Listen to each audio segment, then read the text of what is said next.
Veja no ICL Notícias, segunda edição. O Brasil é um país que está sendo sancionado por ser mais democrático do que o seu agressor. Pacotão de Lula contra Trump. O governo fala em novos mercados e oferece 30 bilhões para empresas afetadas pelo tarifaço. Então, ao invés de ficar chorando aquilo que nós perdemos, vamos ficar procurando ganhar em outro lugar. Xandão na mira dos golpistas. Marcelo Câmara diz que Bolsonaro pediu monitoramento de Moraes, mas nega relação com o plano de assassinato. Herdeiros do bolsonarismo. Tarcísio vai a evento com outros nomes da direita, fala mal de Lula e elogia o próprio trabalho. O ICL Notícias, segunda edição, está no ar.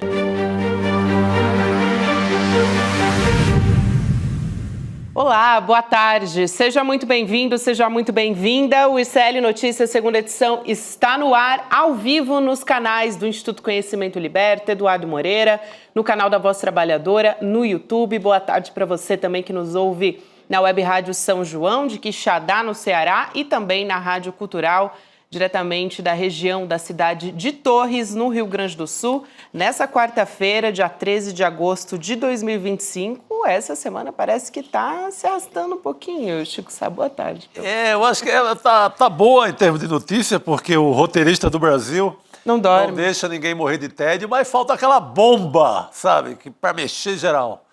Não foi bomba, mas a gente tem uma informação importante que a gente estava aguardando do governo Lula, que a gente chamou na nossa abertura de pacotão. Sim, não, isso é muito importante. É o pacote de 30 bilhões de reais para as empresas que estão sendo, melhor dizendo, atingidas pelo tarifaço do Donald Trump.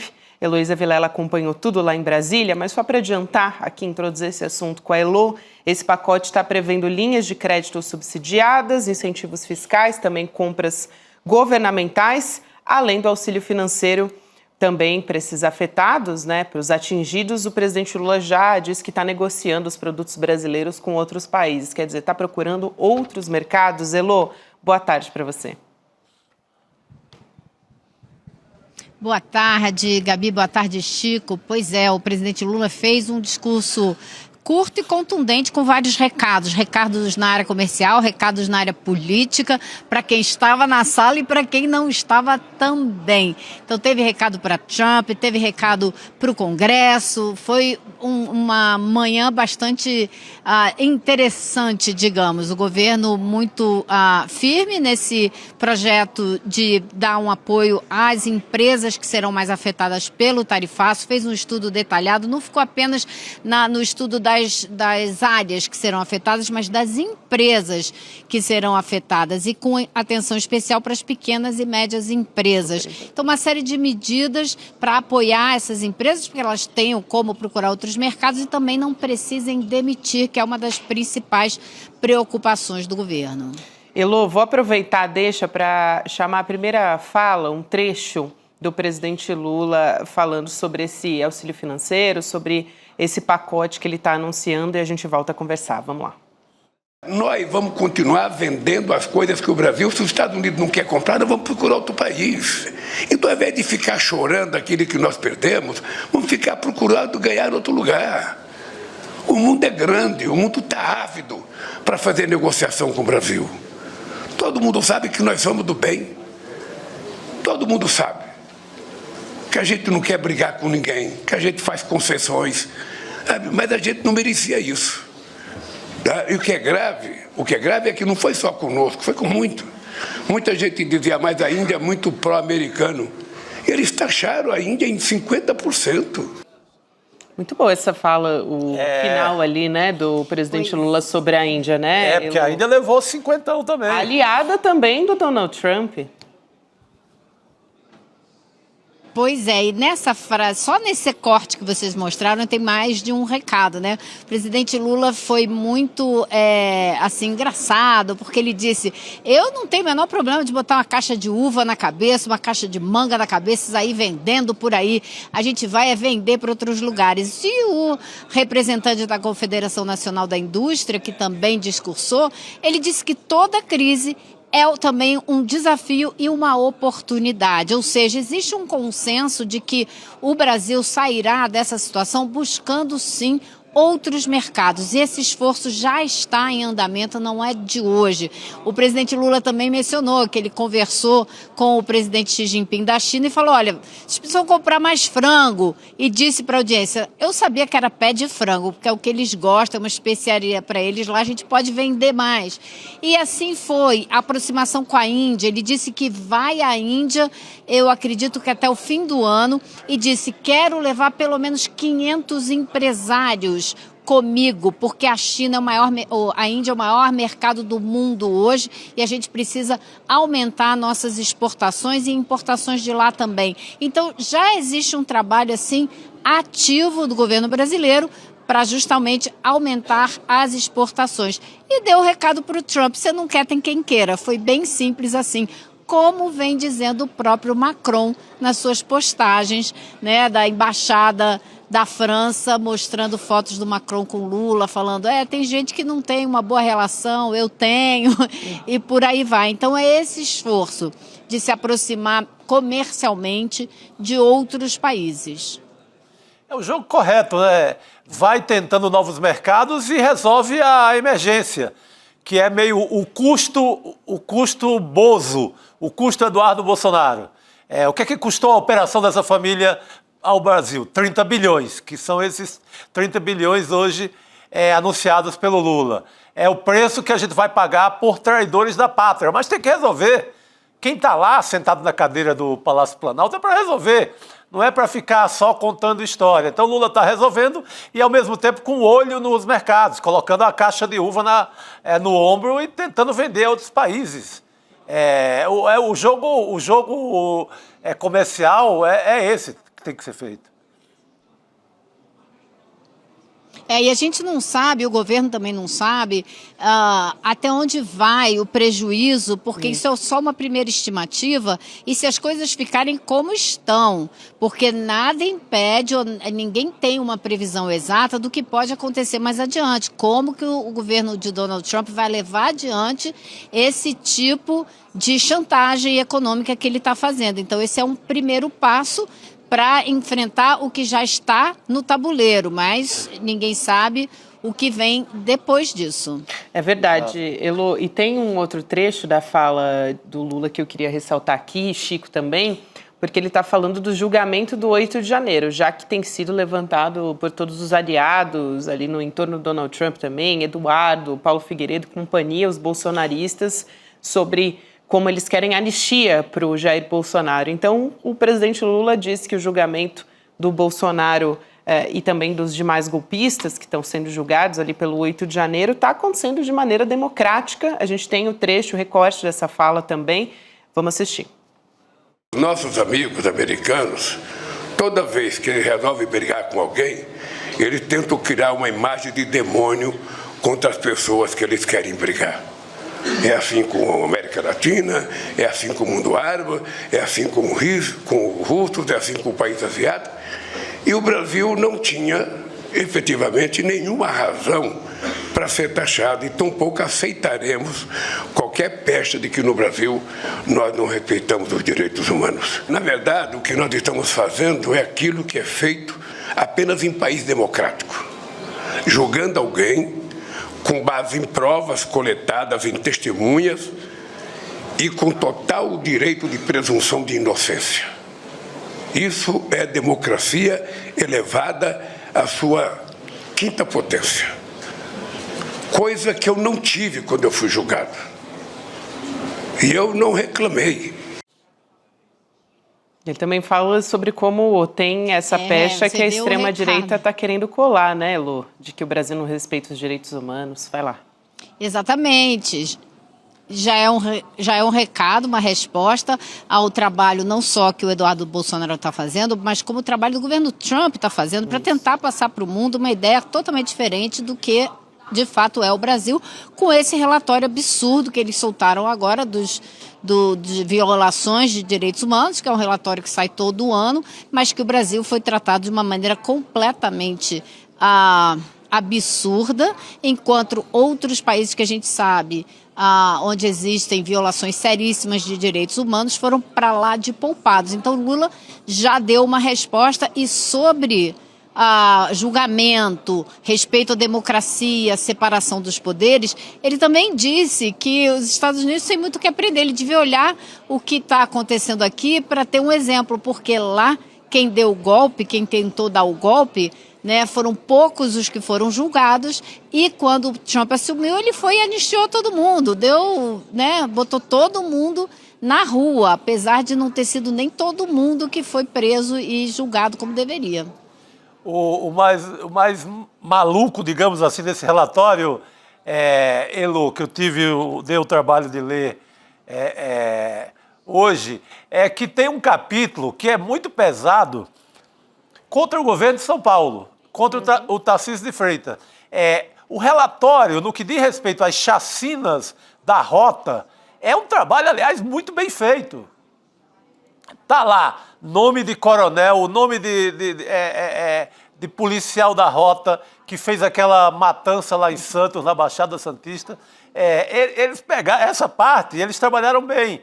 Pegaram um farto material das ONGs ligadas a direitos humanos do Brasil, copiaram e está lá. É governo Tarcísio de Freitas. É porque o Tarcísio não tem, digamos assim, a grandeza de rebater isso. Mas eu juro que eu achei mais pesado o relatório contra o governo Tarcísio de Freitas, um bolsonarista, do que contra o próprio Xandão, que vai muito naquela questão da suspensão da Rede X ainda. Tem casos policiais em São Paulo, em Roraima, no Rio de Janeiro, pegando a partir dessa apuração de ONGs brasileira. É muito bem feito o relatório nesse sentido, só que eu não estou vendo nenhum governador, e todos são bolsonaristas, responder isso. Mas a curiosidade desse relatório, que sim, tenta atingir o Brasil, mas o que é considerado no Brasil é muito a Polícia de São Paulo. Tá lá, tem nome de coronel da rota, é muito detalhado. Tem mais nome de coronel da rota do que do Xandão, por exemplo. Então, o Tarcísio não vai... É curioso. O Tarcísio não vai responder a isso, mas é muito mais... ele bate muito mais nas forças de segurança do Brasil, que a extrema-direita apoia tanto, do que no Xandão, por exemplo. Essa é que é a maluquice desse relatório. O curioso, Chico... Não, e o curioso é que a gente vê que isso confirma tudo que a gente sabe a respeito dos Estados Unidos, que a total ignorância deles a respeito da realidade de outros países. Então ele não entende nem quais são as alianças políticas aqui no Brasil para soltar um relatório desse, porque se entendesse não bateria tanto no governo do Estado de São Paulo. Exatamente. Né? Mas o desconhecimento é graça. Eles teriam poupado, eles poupam, por exemplo, o El Salvador, o Bukele. Dizem no relatório que não há informações consistentes para acusar o governo Bukele. Aí ataca o Tarcísio, sem citar o nome do Tarcísio, mas citando o nome de todos os coronéis do Tarcísio. Então, que é a parte, digamos, Bukele da Polícia do Estado de São Paulo. Então, é uma loucura por desconhecimento, porque na mentalidade da Casa Branca, estamos atacando o Brasil, ponto. Sem saber se é Cláudio Castro... Você sabe que teve uma pessoa do Itamaraty... Por favor. Teve uma pessoa do Itamaraty que me mandou um recado dizendo assim: fiquei muito emocionado com a defesa que esse relatório dos Estados Unidos fez da soberania, 3 pontinhos, da Arábia Saudita, porque eles defendem o direito da Arábia Saudita a ser diferente, construir a sua política da maneira que quiser, sem mencionar nada do jornalista que a Arábia Saudita matou, esquartejou e sumiu com o corpo, né? Que até hoje essa história está ali pendurada no currículo do líder da Arábia Saudita. Então, assim, perde qualquer sombra e tentativa de credibilidade esse relatório dos Estados Unidos sobre direitos humanos, que retirou um monte de categoria, retirou categoria mulheres, LGBTs, qualquer tipo de abuso que essas pessoas sofrem, tirou um monte de categoria. A NPR, que é uma rádio pública dos Estados Unidos, fez uma matéria acabando com o relatório apresentado pelo governo dos Estados Unidos, como também a organização Human Rights Watch, né? Então, assim, não dá para levar a sério esse relatório de jeito nenhum. É isso aí. É muito bom, Chico, isso que você ressaltou. Aliás, eu queria aproveitar e fazer um merchan pessoal, porque amanhã, no Em Detalhes, a gente vai falar justamente sobre a política de segurança do Tarcísio, que parece que está meio perdida nessa história aí, mas andaram acontecendo coisas bem importantes que a gente não está prestando atenção. Teve uma pessoa em situação de rua que foi morta e a gente quase não ouviu falar a respeito disso. Então, parece que ele está meio passando por isso, como se nada tivesse acontecendo. O Flávio VM Costa, que é especialista em segurança pública, vem falar com a gente a respeito disso amanhã de manhã. Pô, excelente, o Flávio conhece muito. Sabe de tudo.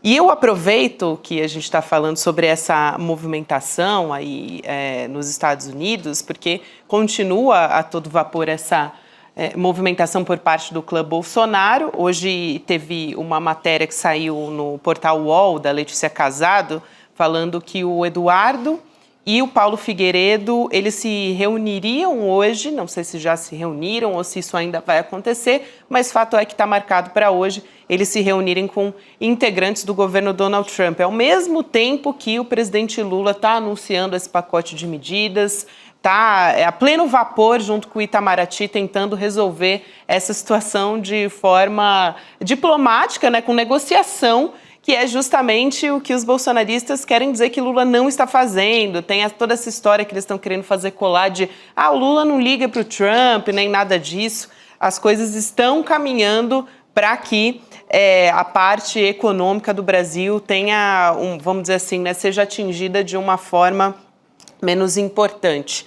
Agora, essas conversas, elas estão acontecendo também no mesmo dia. Na semana passada a gente falou sobre isso, é muito importante. O Fernando Haddad tinha marcado uma reunião com o secretário do Tesouro dos Estados Unidos, o Scott Bessent, foi desmarcada e não dá para a gente não fazer o cálculo aqui, meio que montar o quebra-cabeça e pensar que talvez ele tenha desmarcado para se reunir com esses dois, né? O Paulo Figueiredo e o Eduardo Bolsonaro. Elô? Pois é, cada um escolhe as companhias que quer, né? Dá para ver com quem que eles gostam de conversar, então sinto muito. Agora, o presidente Lula deixou muito claro hoje que o governo brasileiro sempre conversou, sempre manteve a porta aberta, e ele fez assim, até uma piada bem engraçada, porque estavam na cerimônia, sentados com ele, o ministro Mauro Vieira, das Relações Internacionais, e o Alckmin, o vice-presidente Alckmin. E ele mostrou, pois é, esses aqui são meus bravateiros, né, que ficam aí fazendo bravata.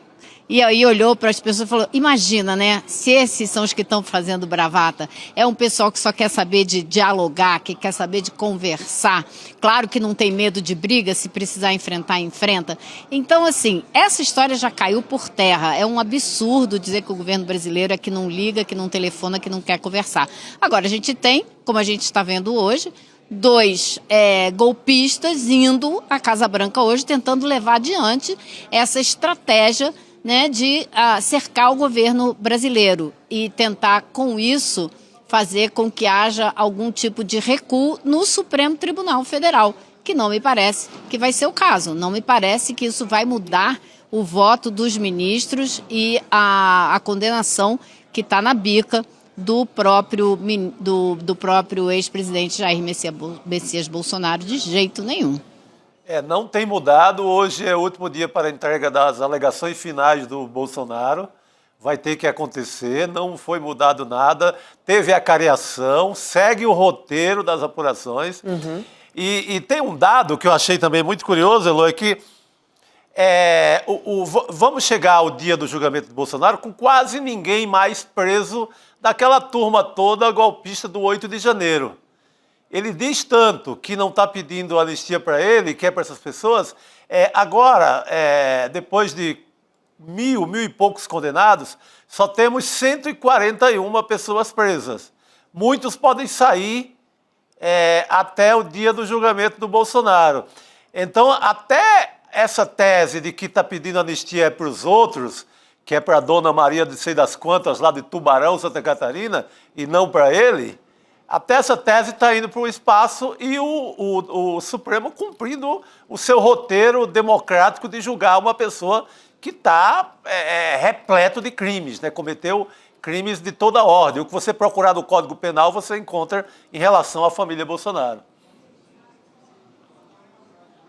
Exatamente. Então, uma vez entregues essas alegações finais das defesas dos réus do núcleo 1 da tentativa de golpe, que o prazo é hoje, todos eles têm que entregar hoje, ou seja, até meia-noite, eu acredito que quase todos vão entregar 1, 2, 3 minutos antes da meia-noite, mas isso saindo, já o ministro Alexandre de Moraes pode pedir ao presidente da primeira turma para marcar o dia em que ele vai apresentar a decisão dele para os demais ministros votarem. Então, a gente está realmente muito perto do fim dessa novela, que precisa acabar o quanto antes. A gente sabe que aqui no Congresso a balbúrdia vai continuar enquanto ele não for determinada a prisão do Bolsonaro, porque aí acaba qualquer chance de pedir anistia e tal. Aí vai ficar claro que o que eles estão correndo atrás aqui é de proteção para eles mesmos, porque eles sabem que tem vários projetos no STF que vão apertar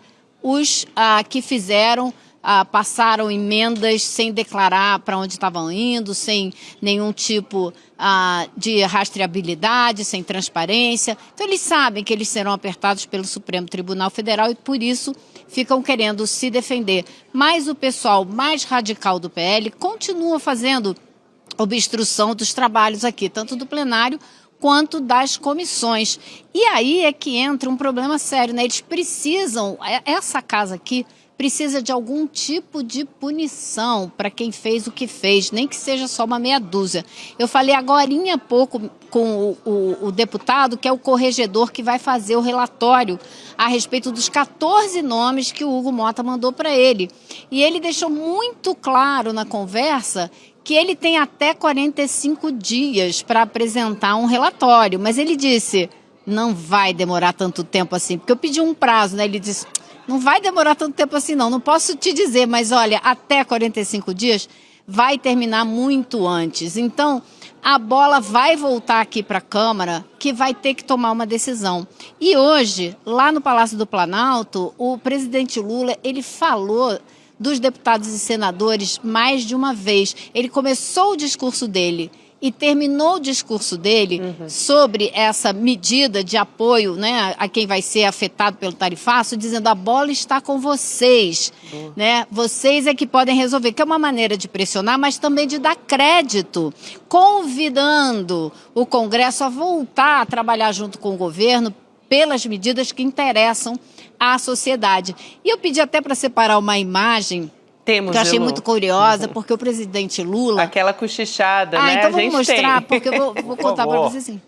Vamos lá. Isso. Então vamos botar aí na tela que a gente vai falando sobre ela, porque o presidente Lula reservou a cadeira ao lado dele para o Davi Alcolumbre, que é o presidente do Senado. E do outro lado dele estava o Alckmin. E o Hugo Motta, presidente da Câmara, estava mais afastado. E durante o tempo todo, a imagem que ficou foi de uma proximidade muito grande, de uma convivência muito tranquila, até alegre, entre o Lula e o Davi Alcolumbre. Porém, o Hugo Motta parecia visivelmente incomodado. É aquela pessoa que parecia que foi chamado para a festa porque tinha que chamar. Não parecia que estava muito enfronhado ali. E ele foi...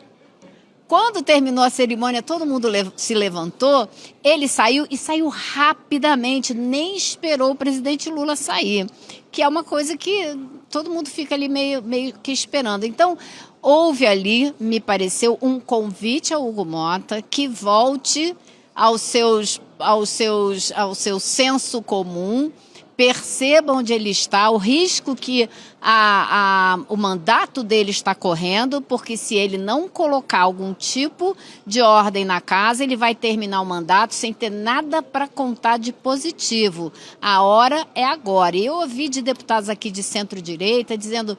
Puxa, ele precisa punir alguém, nem que sejam 4 pessoas. Os 2 que estavam sentados na mesa têm que ser punidos. O Zé Trovão colocou a perna tentando impedir o Hugo Motta de entrar, também tem que ser punido.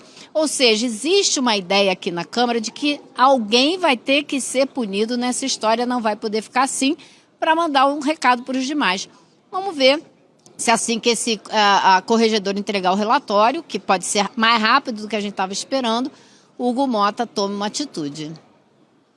Demorou, né? Como diz o carioca, demorou para punir alguém ali. Mas esse é um recado muito claro. Observou muito bem a Elô, porque essas movimentações, essa maneira como eles se comportam, né? O corpo fala muito nessas situações. E essas imagens de desconforto ficam muito claras para quem está assistindo. Sorte a nossa que a Elô estava ali acompanhando para ter um termômetro, porque acho que é o primeiro evento que eles aparecem publicamente juntos também para fazer um anúncio dessa monta, dessa proporção. Sim. E o senador, o presidente do Senado, Davi Alcolumbre, aparece muito confortável, parece que as arestas já foram ali aparadas, né, Elô? Agora, com o Hugo Motta, a situação está muito mais complicada, até porque a gente viu o que aconteceu no motim na semana passada, foi um cenário de completa desmoralização.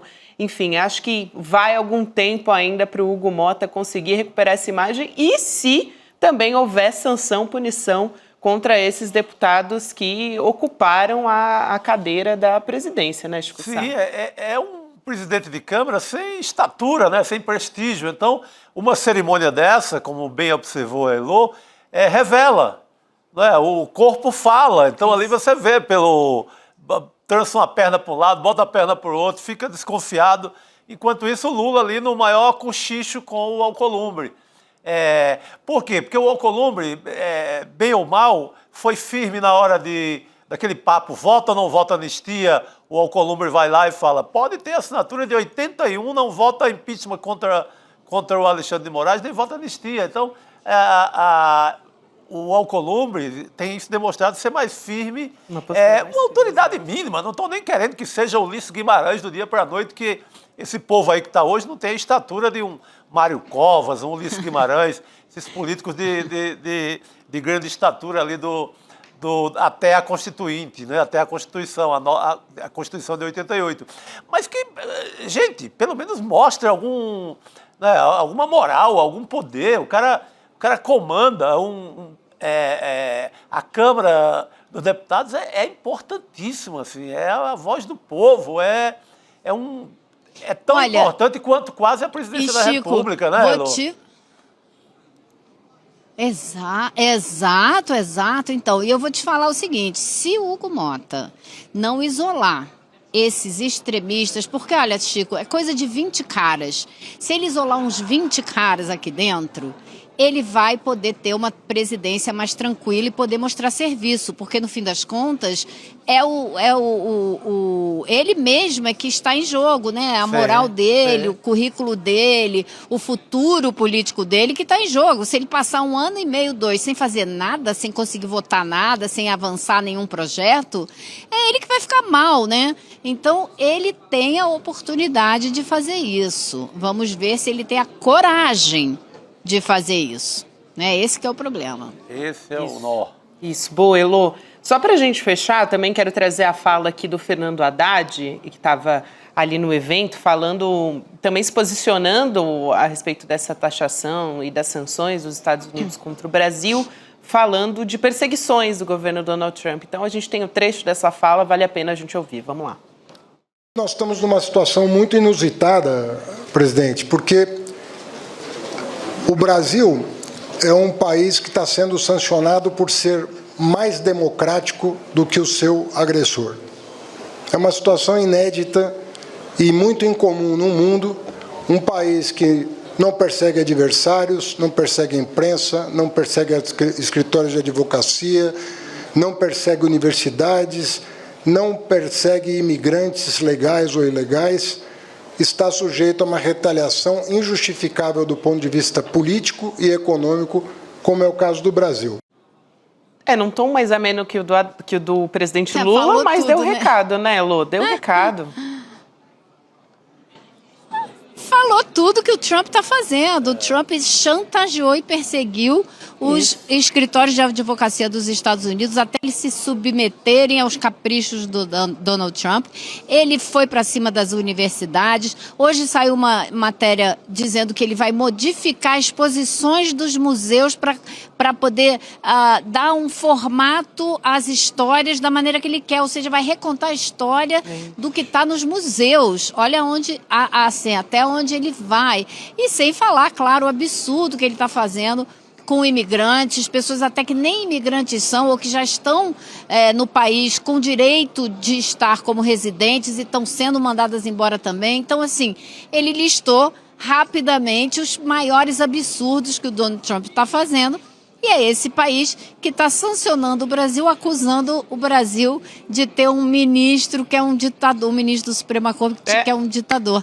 Faça-me o favor, né? Na mesma semana que vem a decisão também da Guarda Nacional em Washington para ter o controle das polícias. Ele quer ter o controle sobre tudo. E essa questão dos museus, olha, o cara não se contenta em ser imperador do mundo, em estar fazendo toda essa carnificina no presente, ele quer mudar o passado também. E essa é a novidade. Como ele tem que ter uma novidade todo dia, ele tem que ter algum assunto para ser discutido pelo mundo, hoje foi essa dos museus, que é absurdo. Cada dia a gente traz um absurdo novo por parte do governo Donald Trump. Elô, bom ter você aqui com a gente, querida, bom trabalho por aí. Elô que está lá no Salão Verde, mais uma vez, de Brasília. Então, ela sempre, a gente já sabe, quando a Elô está no Salão Verde é porque vem novidade quente, porque ela está circulando ali nos corredores e vai trazer a apuração para a gente. Obrigada, querida. Obrigado. Tchau, pessoal. E Rodrigo Viana está chegando aqui para nossa mesa. Opa! As pessoas não estão vendo, mas Rodrigo Viana, ele ficou sentado no banquinho aqui escondido. Cara. Ele arranjou um banquinho aqui para esperar pela entrada triunfal. Não, é gostoso ficar assistindo aqui de dentro do estúdio, né? Sem a responsabilidade de quem está falando, tocando tudo aqui, que é o seu caso do Chico, né, Gabi?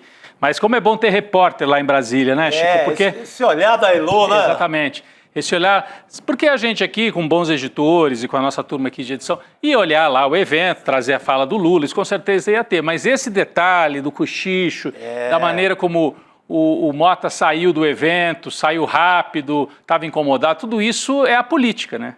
E é um bastidor da política que aqui é feito com informação e com a imagem. Isso que eu achei legal, casando as duas coisas aqui.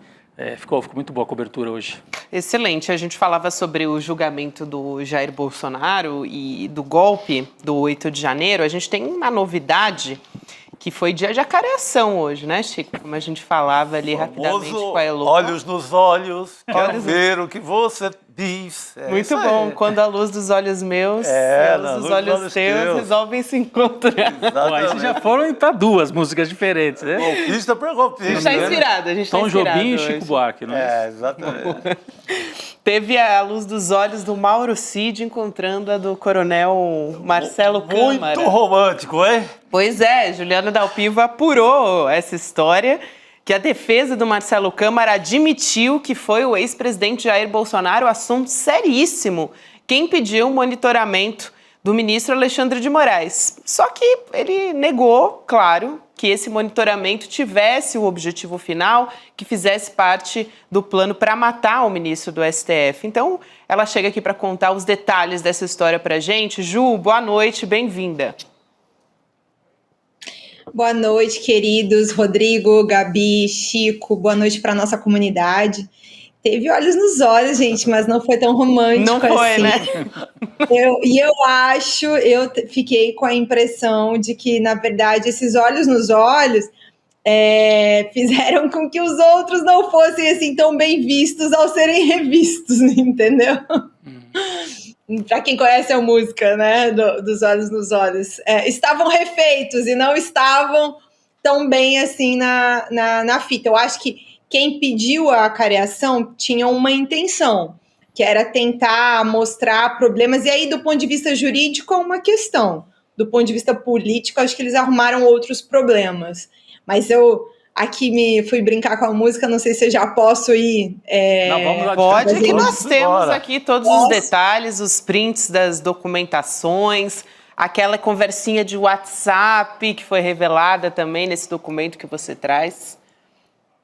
Então, só para trazer todo mundo aqui para a mesma página, dos olhos nos olhos, essa conversa, que é de 15 de dezembro de 2022, e é um diálogo que começa no dia 15 e vai para o dia 16, foi um dos motivos pelos quais hoje foi pedida a cariação. O que era muito importante para a defesa do Marcelo Câmara, né? Do coronel Marcelo Câmara, que é ex-assessor do Bolsonaro, está preso. Ele é representado por aquele advogado Luiz Eduardo Kuntz, que foi visto, né? Foi descoberto, trocando todas aquelas mensagens com o Mauro Cid, num período em que o Cid não podia sequer trocar essas mensagens. Mas se a nossa produção puder colocar de volta só a conversa, para pegar um pedacinho que eu acho que é o detalhe importante, que é onde fala embaixo ali, gente, o Cid pergunta algo e ele responde: viajou para São Paulo hoje, retorna na manhã de segunda-feira e viaja novamente para São Paulo no mesmo dia. Por enquanto só retorna a Brasília para a posse do ladrão. Aqui ele está fazendo uma referência pejorativa, para dizer o mínimo, ao presidente Lula. O que acontece nesse 15 para 16? É quando o grupo dos Kids Pretos estava tentando fazer a execução do plano Punhal Verde e Amarelo, que é o plano da prisão e dos assassinatos do Alexandre de Moraes, do presidente Lula e do Geraldo Alckmin. O que era importante para a defesa do Marcelo Câmara? Derrubar a ideia de que o Marcelo Câmara está ligado ao plano Punhal Verde e Amarelo. Esse diálogo é o que é, de algum jeito, colocado pela Polícia Federal para conectar um monitoramento do ministro Alexandre de Moraes. E aí, dentro dessa conversa, né, a defesa do Câmara pede, aqui está em amarelo, a nossa produção colocou para a gente, para constar que não é um monitoramento, uma espionagem em si, e que não estaria relacionado ao plano Punhal Verde e Amarelo, mas que foi pedido pelo presidente, então presidente, agora ex-presidente Jair Bolsonaro.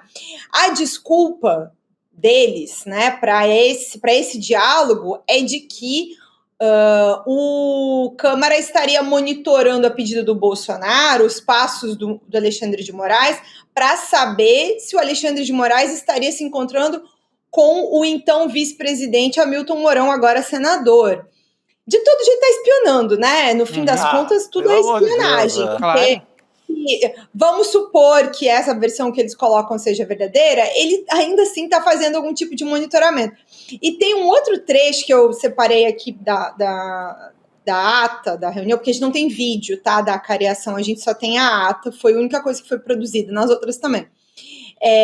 Gente, olha o jeito que ele fala, ele quer negar a existência do monitoramento, então, porque antes desse diálogo, eles chamam o Moraes de professora. Uhum. A professora, eles não escrevem Alexandre de Moraes, mas eles estão fazendo uma referência ao ministro. Então, o Câmara quer dizer que os militares têm esse linguajar, esse uso do codinome, assim como no judiciário tem uma linguagem. Essa a desculpa que é colocada pelo Marcelo Câmara dentro, né, enfim, da acariação. Ele queria tirar, assim, ele vai junto, pede, ele não ataca propriamente o Cid hoje, mas ele faz esse momento da cariação para tentar botar ele de lado do plano Punhal Verde e Amarelo, que é a parte mais grave de todo o plano, né? Não se juntar a esse momento em que se previa até a prisão e o assassinato do ministro.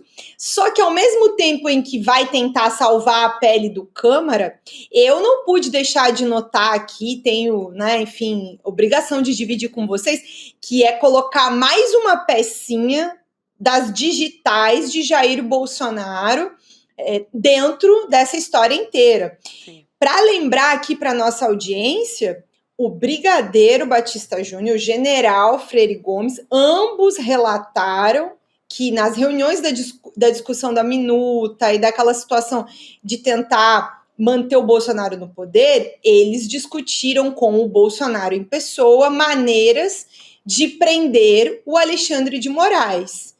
Quem fazia esse monitoramento, ele admite, por mais que ele arrume uma desculpa, ele admite que ele estava fazendo algum tipo de monitoramento, que aí na linguagem do Marcelo Câmara vai ser, enfim, era só para ver a reunião do Mourão, mas estava lá fazendo isso.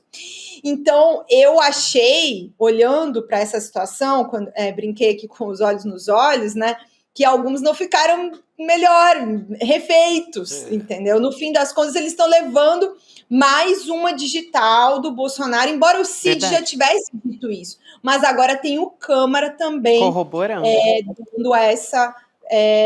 dando o depoimento dele, reforçando a própria versão do Cid. Muito bom. Eu quero reforçar também aqui, Chico, porque algumas pessoas estão só nos ouvindo, que a gente colocou aqui o material na tela, mas vale a pena trazer o trechinho desse diálogo. Por exemplo, esse do WhatsApp, que a Juliana diz do dia 15, né, de dezembro de 2022. A gente tem aqui o Marcelo Câmara dizendo, trabalhando, e aí o Cid pergunta, algo, assim, já tem quer algo, saber né? se tem alguma coisa para contar para ele.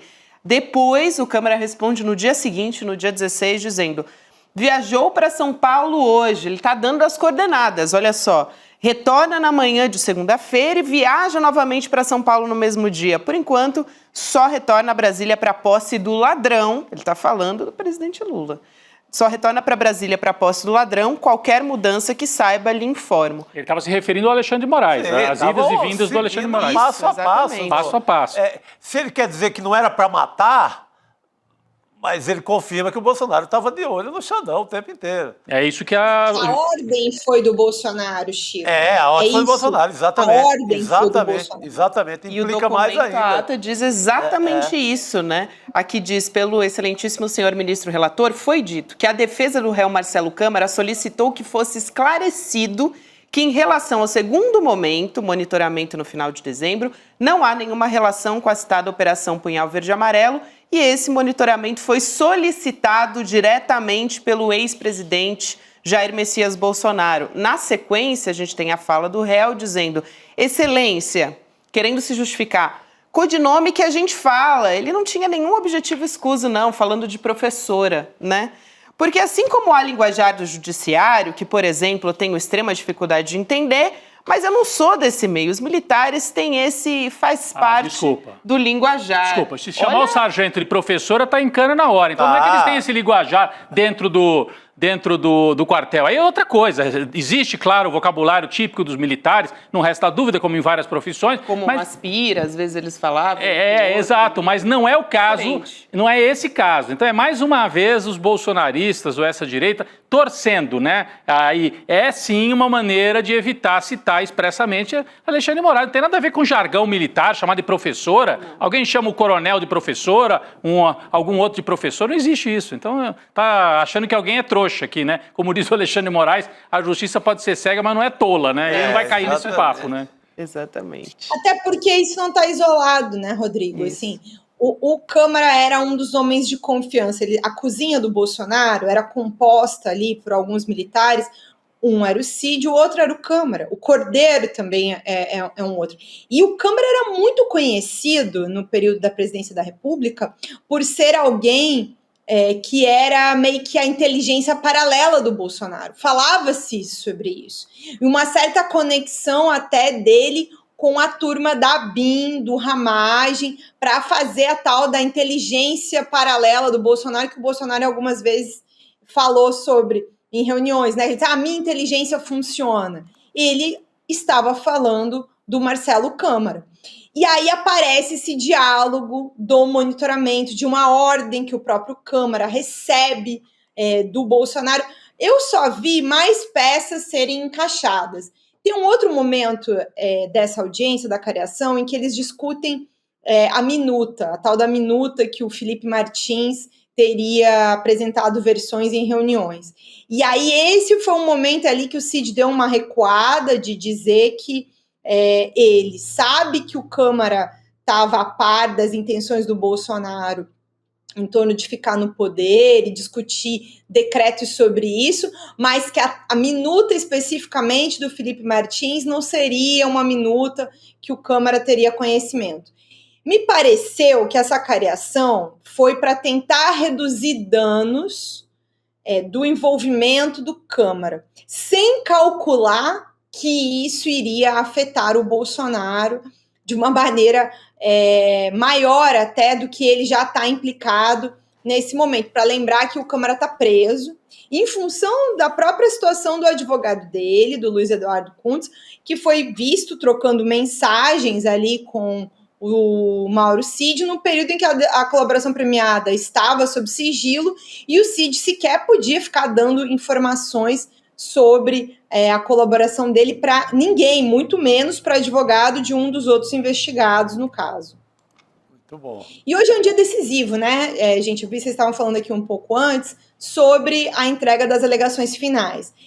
A gente hoje entra isso dentro do sistema, é muito comum que vá, todos eles aproveitam absolutamente todos os minutos possíveis para poder apresentar esses documentos. É provável que a gente calcule 30 dias de hoje para que os ministros tenham cerca de um mês para, com todo o material entregue, produzir os seus próprios votos. E a partir disso, o ministro Alexandre de Moraes peça a pauta do julgamento ao ministro Zanin, que é o presidente da primeira turma. E aí sim saberemos mais ou menos a data na qual eles pretendem começar a leitura dos votos do núcleo crucial do núcleo 1, né, que é o núcleo do Bolsonaro, do Braga Neto, Ramagem, vamos dizer assim, da cabeça, da mentoria, né, dos mentores do golpe de Estado, da tentativa de golpe de Estado de 2022. Então, assim, eu particularmente não espero surpresas desses documentos, porque acho que tudo que eles tinham para tentar explorar, atacar, reclamar da colaboração do Cid, reclamar das provas, já é público. Acho que vai vir mais do mesmo, nesse sentido, não teremos grandes surpresas, mas ficaremos atentos aqui em explicar também esses documentos para a nossa audiência nos próximos dias, né? Enfim, deve vir um volume grande de documentação. Ô Ju, rapidinho, eu queria aproveitar a sua presença aqui para perguntar do Luiz Fux, porque boa, é uma eu tava pensando discussão nisso, que está aqui no ar, já tem gente dizendo, pode realmente fazer um pedido de vista, isso pode atrasar o julgamento, e tem gente dizendo não, ele pode divergir, como ele já fez na primeira turma outras vezes, mas não deve pedir vista de fato. Então, queria saber o que você está apurando nesse sentido. Olha, o que eu sei assim, né, do burburinho ali do bastidor, essa temperatura, de que a chance dele pedir vista é pequena. Mas é uma coisa que aqui a gente tem que ficar atualizando a cada 12, 24 horas. Não está dando para apostar muita coisa, não. Mas eu vou fazer uma leve aposta aqui de cenário. Já falei um pouco sobre isso ontem, na nossa primeira edição. Eu acho difícil, acho que o desgaste para o ministro Fux é muito grande, ele sabe que ele está isolado, ele sabe que ele já criou um certo crédito, que eu ouvi, uma pergunta que eu fiz esses últimos meses, várias vezes, para as pessoas do Supremo, para os ministros, era de que, por quê, né? Por que o ministro Fux está tomando, que ele tem a ganhar, por que essa posição tão divergente dos demais? E o que eu ouvi muito foi assim, sobre o ministro estar atento aos detalhes, do processo, no sentido de abrir um diálogo ali com a centro-direita, com a extrema-direita, daqui olhando para a eleição do ano que vem, também com o próprio discurso de que a corte precisa disso, afinal de contas, independente de quem ganhar, a corte continua. Então, é um pouco um discurso no sentido de proteger a corte, mantendo um diálogo com a extrema-direita e, de certa maneira, também mantendo um poder mesmo, né? Quer dizer, a pessoa que vai ser a pessoa de diálogo caso eles vençam a eleição no ano que vem. Porque, né, todo mundo sabe que se por acaso a extrema-direita vencer a eleição no ano que vem, eles vão vir na jugular do Supremo Tribunal Federal, vão vir com tudo, eles estão indo com tudo para cima do Senado, já pensando na eleição. Então o discurso seria por aí. Acontece que tudo que o Fux já fez nesse julgamento já criou um crédito, né? Não é como se fosse possível... até para as pessoas ali que estão mais próximas, não admitir que todas as intervenções foram intervenções a acolher o que a defesa estava apresentando. Sim. Então, esse crédito já existe, já foi criado. Já. Ele não precisa se desgastar ainda mais perante os colegas da corte, porque é um desgaste. Simplesmente pedir a vistas, Claro. sabendo que vai ser um 4-1, né? Se ele resolver divergir, é para se desgastar. E eu acho que esse desgaste, talvez ele não queira enfrentar. Até porque, muitas vezes, nesses julgamentos, quando tem esse pedido de vista, o que acontece? Os demais ministros pedem para antecipar voto. Então já vai ter o cenário, quer dizer, ó, eu vou pedir vista, mas já tenho 4 votos, para que vai pedir vista? Não vai mudar nada, né? Então, muito difícil. Às vezes acontece de ter mudança de voto, apesar disso, mas é muito raro, ainda mais num cenário que está caminhando desse modo. O Fux é sempre isolado. Eu, neste momento, caso mude qualquer coisa, eu aviso vocês. Por favor. Acho muito difícil do Fux se desgastar a ponto de pedir vista só para adiar o inadiável, que é, enfim, que a gente está vendo desde março, que é a condenação da maioria dos réus do núcleo 1. Eu tenho minhas dúvidas, eu acho que não vão ser todos condenados, tá? Eu acho que tem chance de alguns escaparem. Opa, eu tenho uma aposta. Aposta, mas fala o nome então agora, rapidinho para encerrar. Pode falar? Eu acho, pelo que eu senti do termômetro, do que eu ouvi no Supremo, que o Heleno é onde tem menos elementos, comparando os demais, tá? Olhando para todos os réus, tá bom? Para as provas que foram reunidas em torno de todos os réus. Eu tendo a achar que o Heleno pode escapar. Isso significa que o Heleno é inocente, nada tem a ver? Não é isso que eu estou dizendo. O que eu estou dizendo é que dentro do que foi apresentado, dentro do que foi colocado, de todas as testemunhas, de todas as provas, de toda a documentação, tem mais prova conectando o próprio Ramagem de maneira direta às ações de monitoramento, quase que como uma ascensão sobre o Heleno em si, em alguns momentos, do que o próprio Heleno. Não estou dizendo que ele é... Porque, particularmente, quem estava ali e participou desse dia a dia, de algum jeito participou desse dia a dia. Sim. Acho impossível que não se soubesse. Mas dentro do processo criminal, a gente sempre tem que olhar para o que foi possível provar. Sim. Dentro disso é que eu estou ouvindo, já tem alguns meses, a possibilidade do Heleno escapar por não terem sido encontradas, assim, o mesmo volume de prova em comparação ao Ramagem, Paulo Sérgio, enfim, Bolsonaro nem se fala, Braga Neto. Então, sim, nesse aspecto, talvez, não vou cravar que é isso, eu ouvi que há uma possibilidade do Heleno escapar das condenações. Ou então pegar uma pena bem mais leve. Eu acho que vai ser por aí, uma pena bem leve, viu? Vamos ficar de olho nisso também, que é importante aqui essa análise e essas apurações que a Juliana está trazendo no dia de hoje. Ju, obrigada. A gente se vê em breve, querida. Valeu. Obrigado. Beijo, gente. Até mais. Beijo, até a próxima. Ô, Gabi, eu sei que a gente tem outros temas rapidinho. Um outro dado importante é saber para quando que se marca o julgamento, né? Porque ela disse mais ou menos um mês, nós estamos no dia 13 de agosto, né? Então isso jogaria provavelmente o julgamento para depois do 7 de setembro, porque no dia 7 a extrema-direita vai fazer mais um ato político. Então o julgamento provavelmente fica para depois desse ato político, né? Verdade. Talvez seja até melhor, né? Eles dão o último suspiro e depois você faz o julgamento do Bolsonaro. Pode ser ainda... Bom, vai ser forte de qualquer maneira, mas ainda depois do 7 de setembro, a depender do que vem por aí, de quantas pessoas vão para as ruas, porque é fato, você tem razão, Rodrigo, eles devem levar mais gente às ruas. Agora, falando em as ruas, mas para coisas positivas, eu quero falar aqui.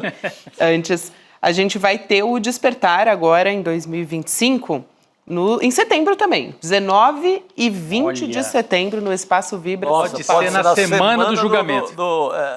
Semana do Bolsonaro condenado. Talvez logo depois. A comunidade CL se encontrando um pouquinho depois do Xandão bater o martelo com a condenação. É isso. Acho que fica mais forte ainda.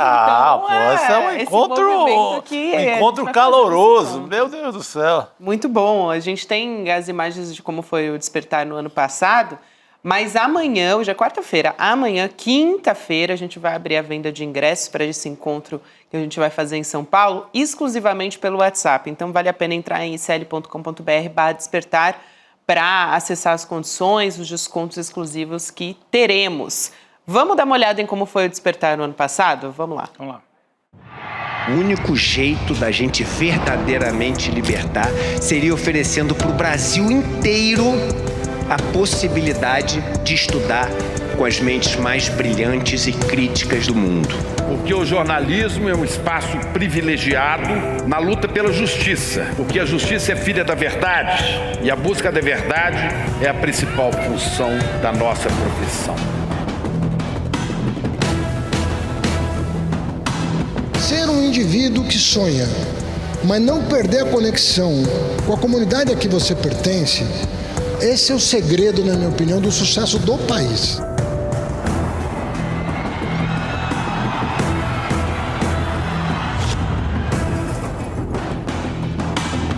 Chegou a hora de despertar.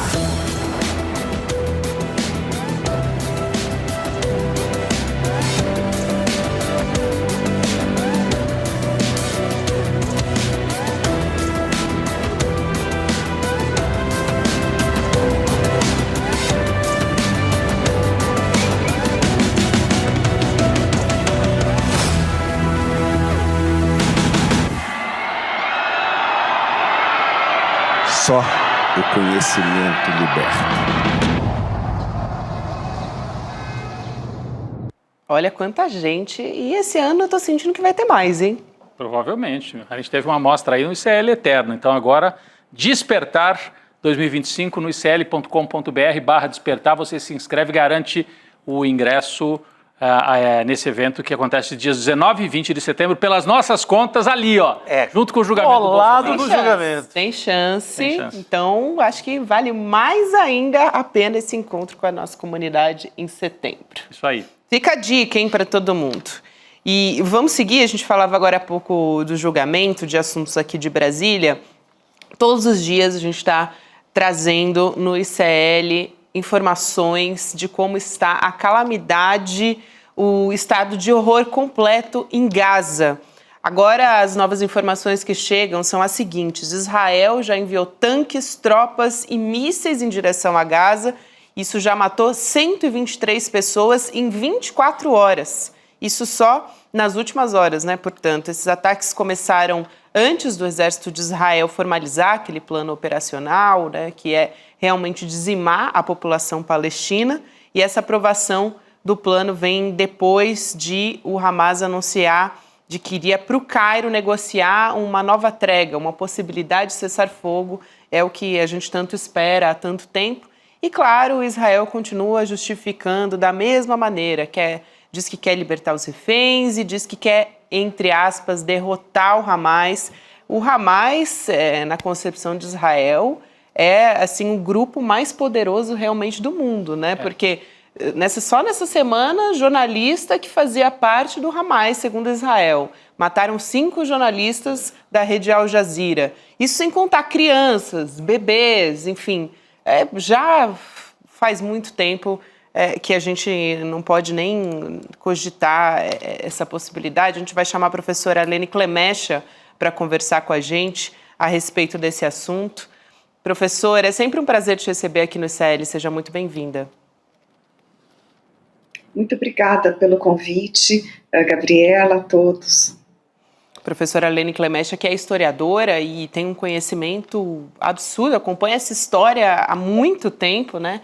E pode ter um olhar de tudo que está acontecendo essa semana, professora. É muito importante, a gente falou sobre a questão da imprensa, porque é mais uma ferramenta de tentar silenciar, de tentar omitir para o mundo o que está acontecendo, mas já tomou por proporções tão absurdas, tão grandes, que não tem mais como Israel escondeu o que está acontecendo. A gente vê as imagens todos os dias das pessoas com panelas, com pratos, tentando pegar algum tipo de comida, uma sopa, enfim, muita gente passando fome e sendo alvejadas também quando procuram por ajuda humanitária.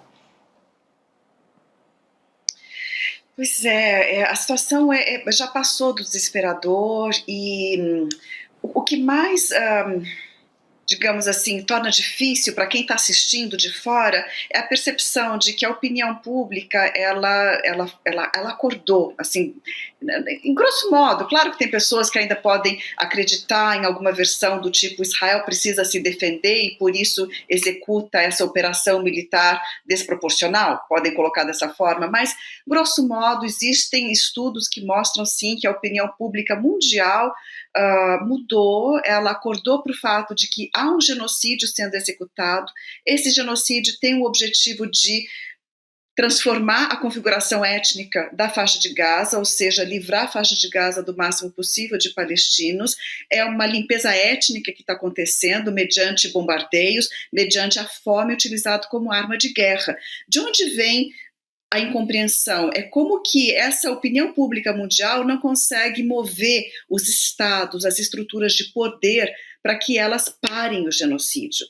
E elas, então, a capacidade de exercer poder, né, o poder para parar o genocídio, ela é muito lenta em relação à percepção da opinião pública mundial de que isso teria que parar. Então tem artistas, tem vozes internacionais, tem pessoas que ocupam espaços na sociedade, todas elas alertando e dizendo isso não pode continuar assim, isso é um crime contra a humanidade o que está acontecendo. A Corte Internacional de Justiça já julgou praticamente, né, 1 ano e meio atrás que, como a situação é de muito provável genocídio, tem que parar. Né, sem ainda bater o martelo, porque o julgamento demora e tudo mais. E agora o Brasil se juntou a essa ação. Ou seja, havendo uma tão flagrante violação de leis de guerra, de crime contra a humanidade, precisa haver uma ação correspondente. E essa ação não está chegando. Então é realmente desesperador. A gente teve também aquela notícia, desculpa, Rodrigo, não sei se você ia falar, mas também da Alemanha, né, suspendendo a exportação de armas para Israel. Acho que a Alemanha é o segundo, o maior país, né, que mais exporta armas para Israel. Então, é um primeiro passo importante nesse sentido.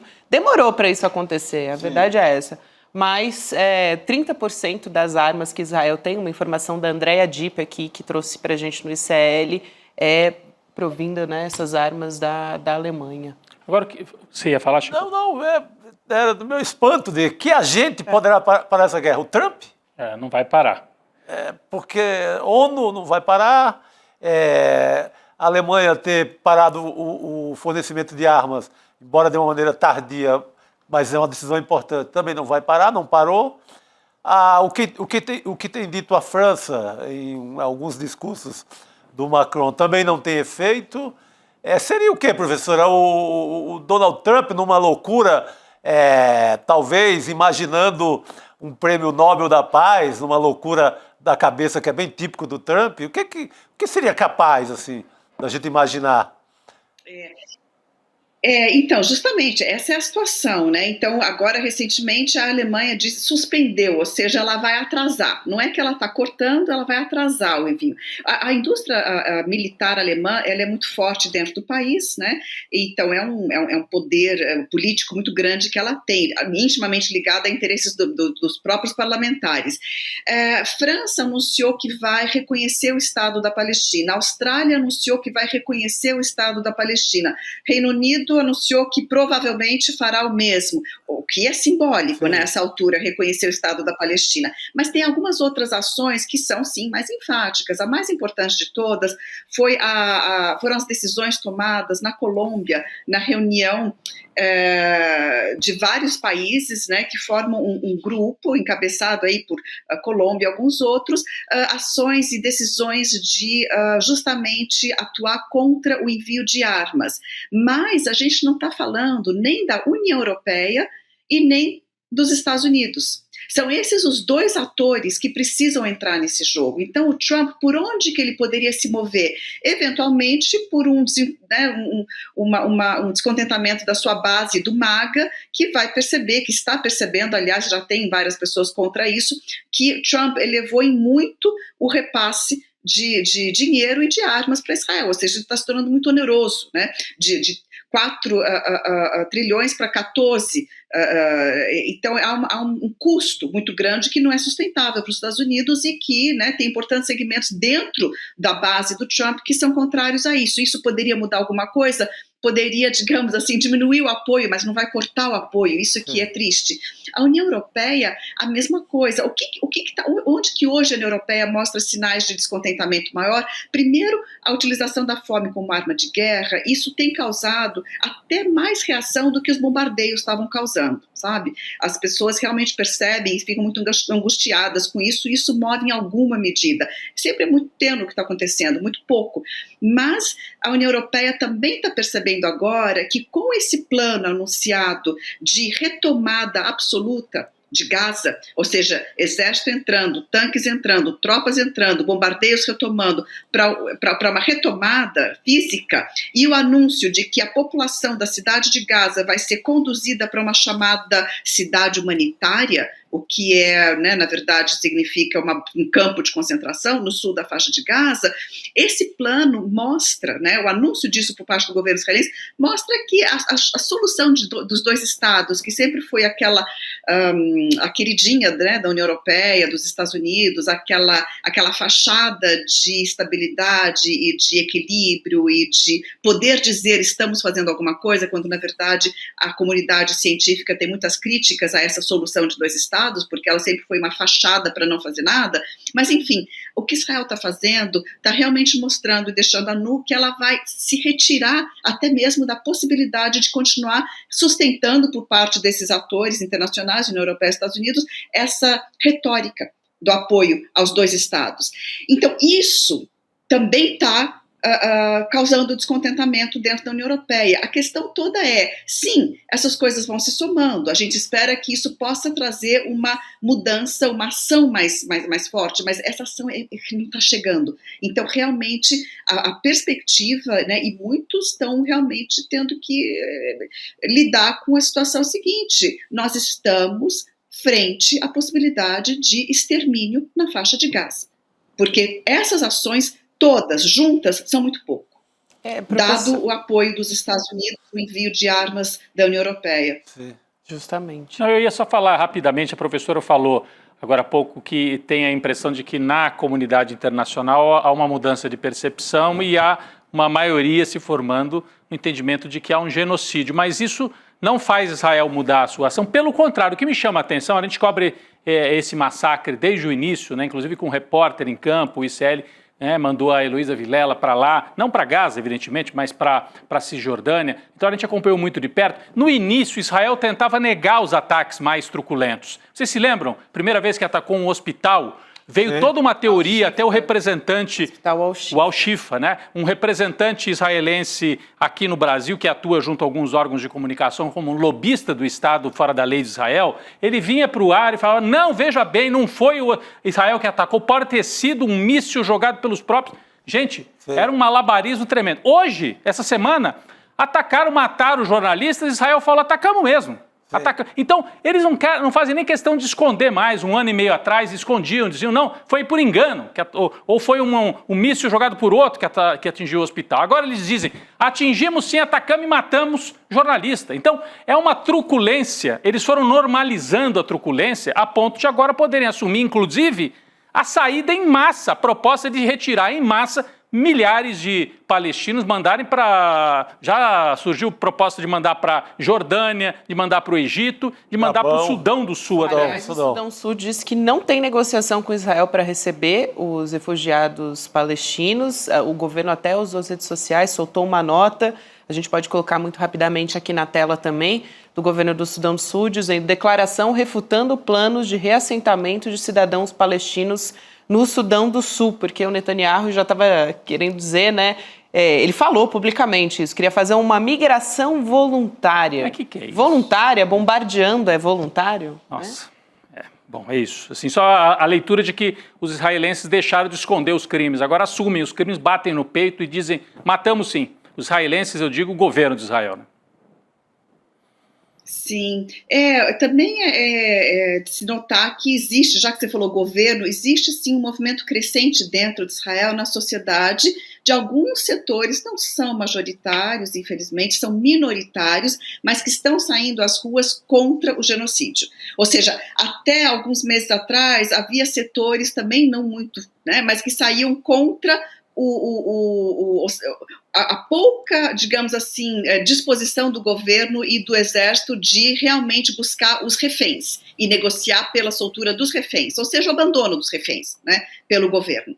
Agora surgem mais setores pequenos, mais importantes de manifestação contra o genocídio propriamente dito. O que é muito desesperador também disso tudo é que, se a gente pensa em termos de futuro, bom, primeiro, a faixa de Gaza já está destruída. 90% das instalações, das edificações, não existe universidade, hospitais, então a estrutura material está destruída. As pessoas na situação em que estão, né, com cada dia morrendo mais gente de fome, literalmente. Ou seja, chega uma hora que não tem mais onde jogar bomba, né? E é aí que Israel vai dizer, não, vamos fazer então um acordo de paz, porque também não tem mais o que destruir, né? Agora, mesmo que uma parte da faixa de Gaza sobre para os palestinos, depois disso tudo, né, porque certamente Netanyahu e seu governo pretendem ocupar outra parte permanentemente, mesmo que uma parte sobre, o que vai acontecer com essa população? Quer dizer, que tipo de trauma? Como é que você vai ter uma perspectiva de futuro? Né? Vai ser um trauma que vai passar por pelo menos 3, 4, 5, 6 gerações. Sim. Então, como que um governo que diz buscar a sua estabilidade na região, no Oriente Médio, pode atuar dessa forma? Né? O perigo que ele está causando para a sua própria realidade, para a sua própria situação dentro do Oriente Médio, é criminoso. Ele está agindo de uma forma criminosa e está tornando realmente a situação insustentável para o seu próprio país, para a sua própria população. Né? E ele não vai parar por aí. A gente sabe que os planos de Netanyahu, podendo, e tudo indica que pode, é expandir para o sul do Líbano até o rio Litani, já ocupa as colinas do Golã e já ocupa para além das colinas do Golã, na verdade, na Síria. A Síria já está fragmentada, não é a Síria de antigamente. A Jordânia não se sabe, é muito frágil também, muito dependente, portanto não resiste de nenhuma forma ao governo israelense. Então, basta uma faísca dentro da Jordânia para também haver um conflito aí com a Jordânia. Então é uma situação que, quer dizer, o que se busca? Não é a paz, não se constrói a paz dessa forma. Lamentavelmente não se constrói a paz.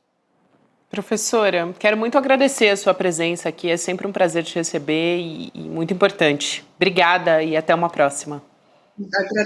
Agradeço o convite e boa cobertura. Realmente a morte dos jornalistas agora é impressionante. É verdade. Aliás, lembrando que a gente tem uma correspondente, né, da Telesur em Gaza, que tem entrado aqui na nossa cobertura, nosso jornalismo do ICL Notícias também. Bom, vamos seguir aqui falando de notícias internacionais, mas nesse caso falando de Carla Zambelli. Opa. A gente disse que teria audiência hoje e houve audiência em Roma. A justiça italiana decidiu manter a prisão da Carla Zambelli. O advogado da deputada Carla Zambelli disse que ela chegou a passar mal, Rodrigo. Olha só, precisou ser atendida, mas ela não conseguiu convencer a justiça de que ela tinha que ir para a prisão domiciliar. Essa era a tentativa que a defesa da Carla Zambelli ia fazer. A defesa tem alegado que ela tem uma síndrome rara e foi marcada até uma perícia para o dia 22, agora de agosto, e uma outra audiência para depois dessa perícia. Portanto, no dia 27, ela tinha a esperança de deixar a prisão justamente alegando essa síndrome rara. Mas agora chegou a enviar uma carta, né, também pedindo que os bolsonaristas fizessem pressão para conseguir chegar ao ministro da Justiça da Itália para que ele atendesse a esse pedido da Carla Zambelli, mas o Brasil já deu o início ao pedido de extradição, ele está acontecendo e nesse meio tempo a Carla Zambelli continua presa até segunda ordem, até essa próxima audiência acontecer. E a Cris Serra está chegando aqui para conversar com a gente também. Cristina Serra, boa noite, querida. Oi, Gabi, boa noite, Rodrigo, Chico. Boa noite. Cris, vamos ter então uma tramitação que pode durar, segundo as estimativas, até 2 meses para ela voltar ao Brasil. Seria até interessante, se a gente fizer as contas, vai estar muito próximo também do julgamento do 8 de janeiro, né? A gente tem a extradição da Carla Zambelli nesse período. Mas até lá, pode ser que a gente tenha, segundo um resultado dessa perícia, a gente pode ter uma notícia diferente ainda, né? É importante saber, de fato, que doença ela tem, essa síndrome, etc., que a gente nunca tinha ouvido falar, né? É curioso, apenas um registro a título de curiosidade. né, que muitos dos personagens do bolsonarismo são muito valentões, são muito estridentes, né, histriônicos até. Aí, de repente, quando se vê numa situação como essa agora, né, a prisão da deputada Carla Zambelli, e como já aconteceu em outras circunstâncias com o próprio Bolsonaro, enfim, sempre que há um constrangimento, digamos assim, alguma medida restritiva, aí aparece uma doença, né? Bom, é preciso que a perícia de fato seja feita, se for realmente um problema grave, que exija um tipo de assistência que dentro da prisão ela não pode ter, né? Enfim, que a prisão seja relaxada e que ela receba a assistência devida, né? Nós aqui somos defensores incondicionais do respeito aos direitos humanos para todos, né? Ao contrário da turma deles lá, né? Agora, Gabi, também aquela coisa, né? Ela está passando por isso tudo por uma decisão dela. Ela quis fugir para a Itália. Aliás, ela disse que fugiu para a Itália porque confia na justiça da Itália. Pois bem, a justiça da Itália a está tratando devidamente, né? De acordo com a lei italiana, com tratados internacionais e etc., que tem na sua relação com o Brasil. Então, não dá nem para Carla Zambelli reclamar, né? Primeiro, porque foi ela que buscou esta situação. Segundo, porque ela disse isso textualmente, né? Vim para cá porque confio na justiça italiana. Então, a justiça italiana está agindo de acordo com o que acha adequado, né? Mas, enfim, vamos esperar aí o resultado disso. Como você disse, se isso coincidir aqui também com o final do julgamento do núcleo crucial golpista, né?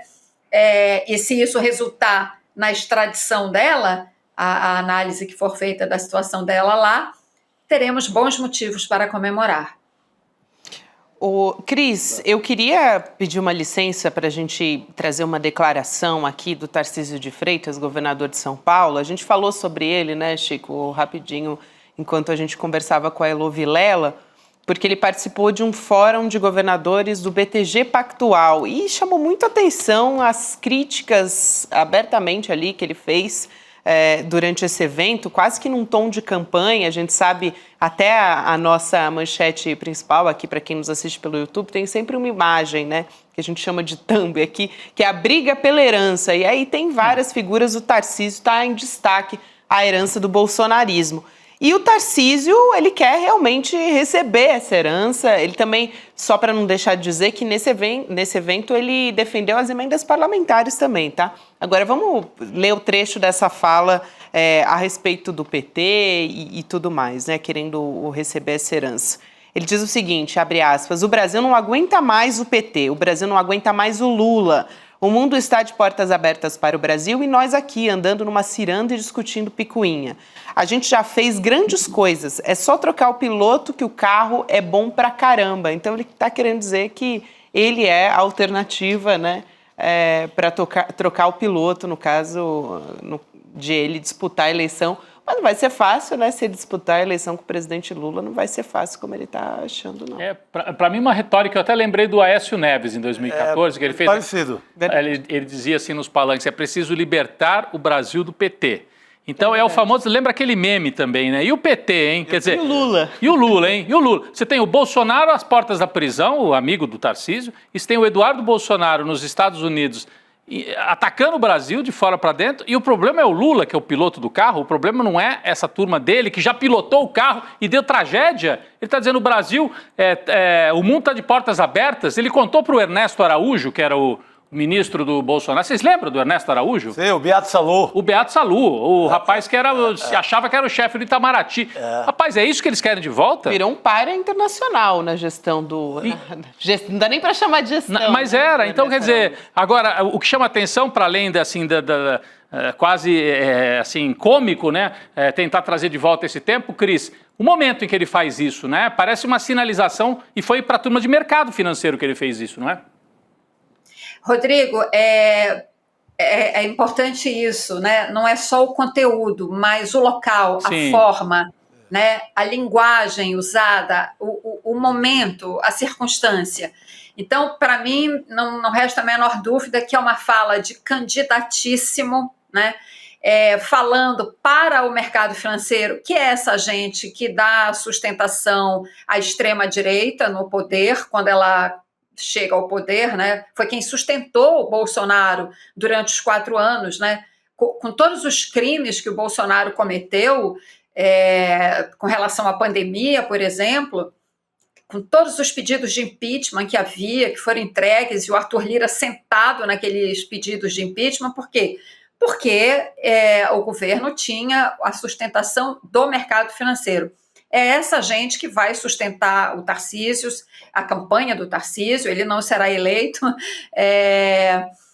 até porque ele precisa dizer, né, o Brasil não aguenta mais o Lula, o Brasil da Faria Lima, né, esse Brasil aí para quem ele estava falando. O Brasil real, o Brasil de verdade, né, quer sim o Lula, né? Então, assim, o momento, o tom da fala, né, é uma verborragia assim, muito agressiva, e eu acrescento esse detalhe que a Gabi falou, que não é só um detalhe, e a gente sabe que o diabo mora nos detalhes, né? Que foi ele falar das emendas. O que são? O Brasil fica discutindo essa picuinha. O que são essas emendas, esse valor das emendas no orçamento de trilhões e tal? Ali ele está dizendo o seguinte, né, para a banda podre do Congresso, que infelizmente é imensa. Olha, tamo junto. Tradução. Tamo junto, né? Então, assim, por isso é uma fala de candidato, porque ele está falando para vários públicos ali, né? Está falando para o mercado financeiro, está falando para o Congresso, no momento de situação extremamente delicada no Congresso, né? Em que essas forças extremistas, né, conseguem paralisar de uma certa forma, conseguiram paralisar pelo menos por algum tempo. É uma situação bastante delicada ainda. Então, assim, não resta dúvida, né? É candidatíssimo, e me parece ali, inclusive, que com essa fala, para mim ali já está claro o seguinte, para ele falar o que falou, no tom que falou, para a plateia que falou, é porque ele está seguro que esta plateia considera Bolsonaro... Bom, Bolsonaro está inelegível, né? Mas, enfim, tem aqueles que acham que ainda tem alguma chance de anular a inelegibilidade, alguns aloprados. Mas, assim, está claro que aquela plateia não conta mais, né, com Bolsonaro, não quer Bolsonaro e não quer nenhum dos filhos dele, por exemplo. Não quer Eduardo Bolsonaro, né, para ser mais clara e mais específica. Então, o candidato é Tarcísio, não tem a menor dúvida. Está fechado com a Faria Lima. Mas isso não contradita... Desculpa, Cris, é que eu ia passar para o Chico, que fala muito disso. O Kassab, na semana passada, não falou exatamente o contrário? O Kassab fala, a tese do Kassab é que o Tarcísio só vai em grande vantagem. Ele insinua que o candidato um candidato meio laranja, um candidato meio sparring para o Lula, será o Ratinho Júnior. Mas eu fui atrás, eu vi várias falas desse evento e a dramaturgia desse evento de hoje. Parecia um mercado muito agoniado para definir mais rápido isso, sabe? Que está longe demais, que ainda tem o julgamento do Bolsonaro, que o Eduardo Bolsonaro fica complicando a história, não é? E complicando a economia do Brasil. E havia, assim, você vê a fala da mediação do encontro, dos agentes do mercado mesmo, é uma fala agoniada, urgente, para vamos resolver isso, pelo amor de Deus, porque a gente não tem candidato, o Lula está se fortalecendo, ao contrário do que previam todos os profetas da praça, incluindo o Cid Nogueira. Então, eu vi muito, e aí é que é importante, onde foi dado esse encontro, como a Cris bem ressaltou, há uma pressa muito grande, porque está demorando, está perto e o Lula está se fortalecendo. E eles não têm candidato. E aí ele põe no pacote as emendas, né, Gabi, que você ressaltou. Outro dia quem teve lá no BTG foi o Ciro Nogueira, está sendo cotado para ser vice, eventualmente, do Tarcísio. Então ele acena ao mesmo tempo para o mercado e para o Centrão / Ciro Nogueira, dizendo, vamos junto, pessoal, vamos acertar isso logo. E o mercado tem pressa, né? Tem. Alguma coisa por aí. E também não é mais o Tarcísio de 6 meses atrás. já é um Tarcísio sob algum desencanto aqui em São Paulo. Ele tinha 100% de apoio, ele tinha a mídia assim, favorável em cada vírgula. A mídia agora já tem uma vírgulazinha contra. O editorial do Estadão hoje era dizendo: Tarcísio, você cobra o telefonema do Lula para o Trump, por que você não telefona você mesmo para o Eduardo Bolsonaro e pede para ele parar com essa palhaçada? Essa é boa, liga pro seu amigo aí, pô. Então, não é mais visto com aquele encanto todo. E ele está sendo cobrado, Já né? quebrou um pouco esse encanto, né, Cris? Está sendo cobrado por posicionamentos mais firmes. Vai lá, Cris, para a gente arrematar. Não, e um outro ponto da fala dele, que é aquele discurso, né, que é música para os ouvidos do empresariado e da nossa mídia em especial, que toda hora martela, né, que o governo Lula é gastador, né, o risco fiscal, o tempo todo, né? O Lula é um irresponsável que não sabe lidar com as contas públicas, que estoura o orçamento. Tem uma parte da fala do Tarcísio que é totalmente voltada para isso. Né? É uma fala com aquele discurso do gestor, né? Do político gestor, que o empresariado adora, né? Que é o político da tesoura, que passa a faca no orçamento, tem que cortar tudo, cortar, sobretudo benefícios sociais para os mais pobres, etc. Então, o discurso, a fala do Tarcísio nesse encontro é um roteiro de uma campanha eleitoral, de um discurso de campanha eleitoral. Está prontinho. Ele será o candidato, né? Tem todas essas questões aí que o Kassab está colocando e tudo mais. Eu não sei se ele será o candidato, né? Mas há uma urgência da direita no Brasil, né? E desse setor econômico, financeiro e tal, que sustenta a direita e que, se preciso for, sustentará a extrema-direita. Há uma urgência deles em definirem o candidato e sentir no Tarcísio um gosto, sabe, em ser cortejado por essa gente, em se colocar como candidato. Muito bem, isso aí. Muito bom, Cris. Sempre um prazer ter você aqui junto com a gente. Vamos continuar de olho nesses herdeiros aí do trono que estão querendo um puxar a cadeira do outro, né? É importante essas observações que você trouxe também, Chico Sá. A gente vai continuar acompanhando. Cris Serra, obrigada. Um beijo, querida. Obrigado. Gabi, como sempre, eu fico torcendo pela briga deles. Todos nós, estamos nessa, Cris. Todos nós, Cris. Certeira.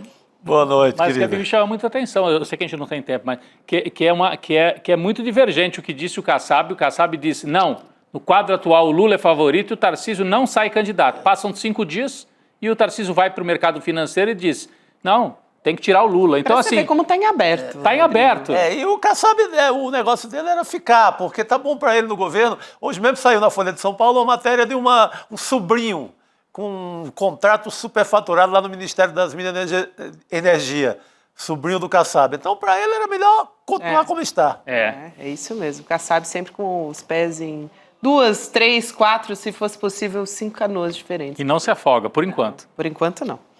Agora, a gente tem um episódio novo, pessoal, do Web Comunistas, dessa vez sobre o universo coach, que virou um negócio milionário. A gente traz um trechinho. Vamos ver o que nos espera nesse episódio. Vamos assistir. No Brasil, a virada do mercado de coaches e de livros motivacionais cresceu muito ali a partir de 2014, que foi quando essa crise internacional chega com mais força no Brasil e quando a nossa crise política também cresceu. E isso piorou em 2017, que é justamente quando foi aprovada, olha só, a reforma trabalhista, que liberou ainda mais as jornadas de trabalho de até 12 horas diárias. Reforma essa que, diga-se de passagem, forçou os trabalhadores a terem que cada vez mais negociar com patrões por direitos básicos e criou também muitas dificuldades de acesso à justiça no trabalho. E aqui eu quero deixar claro que com negociação a gente está sendo muito generoso, né? Não existe negociação entre o pescoço e a espada, gente. Exatamente, isso fez com que explodisse ainda mais o subemprego no país. Para vocês terem uma ideia, atualmente 38,1% dos trabalhadores no Brasil estão na informalidade. Em 2023, 60% dos trabalhadores viviam com até um salário mínimo. O cenário é de devastação e quando a gente está aí num cenário apocalíptico, a gente se apega mais fácil a discursos que prometem resolver o problema, que deem qualquer perspectiva de melhorias nessa vida. Crises econômicas, sociais e políticos criam um terreno fértil para o surgimento e fortalecimento de diversos grupos e movimentos que se aproveitam ali da instabilidade para ganhar relevância, influência ou lucro. Então, antes de você pegar seu violão pra cantar Que País é Esse? Que país é esse? Ou taxar quem cai nesse discurso de coach de trouxa ou pobre de direita, entenda que essa é uma tendência mundial, fruto da crise capitalista que o mundo inteiro vem passando. Tá aí o Web Comunistas com a Laura Sabino e o Ian Neves. Você vai lá em sl.com.br/webcomunistas para ter acesso a todos os episódios.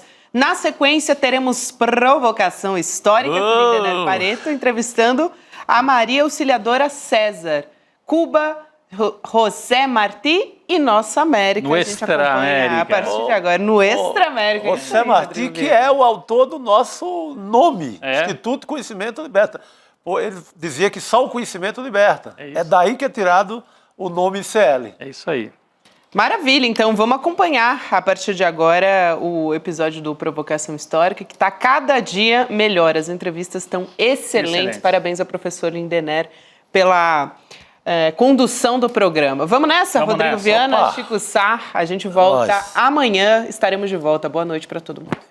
A esquerda no Brasil diz que a direita quer matar a democracia. A direita no Brasil diz que a esquerda está fazendo uma ditadura. Quem será que está falando a verdade? Existe uma conspiração, um plano secreto por trás do que está sendo feito pela extrema-direita no Brasil? Quem poderia nos ajudar a entender esse xadrez político que, no final das contas, vai definir o destino das nossas vidas? Eu digo para vocês quem? Daniel Ziblatt, autor do livro Como as Democracias Morrem, professor de Harvard e atualmente uma das pessoas mais demandadas no mundo para explicar esse fenômeno. E ele vai dar uma aula online gratuita aqui no ICL para toda essa nossa comunidade. Vai ser no dia 28 de agosto, uma quinta-feira, às 8 horas da noite. São coisas que só o ICL traz para você.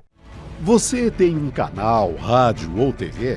Chegou a hora de levar ao seu público o jornalismo que faz história. Democracia! No ICL, você tem acesso exclusivo a Chico Pinheiro. Esses caras fardados sempre estiveram tumultuando a vida democrática neste país. Leandro Demore. Que foi tudo tomado pela água. Heloísa Vilela. Que a mesquita é aqui dentro do campo de refugiados. Juliana Dalpiva em campo. O conjunto probatório é muito forte. Apurando tudo de perto, feito por quem entende. São histórias que mudaram o Brasil e você pode levá-las ao seu público. Seja nosso parceiro. Use nossa programação gratuitamente e fortaleça seu conteúdo com credibilidade. Acesse icl.com.br/parceria. Juntos, levamos a verdade mais longe.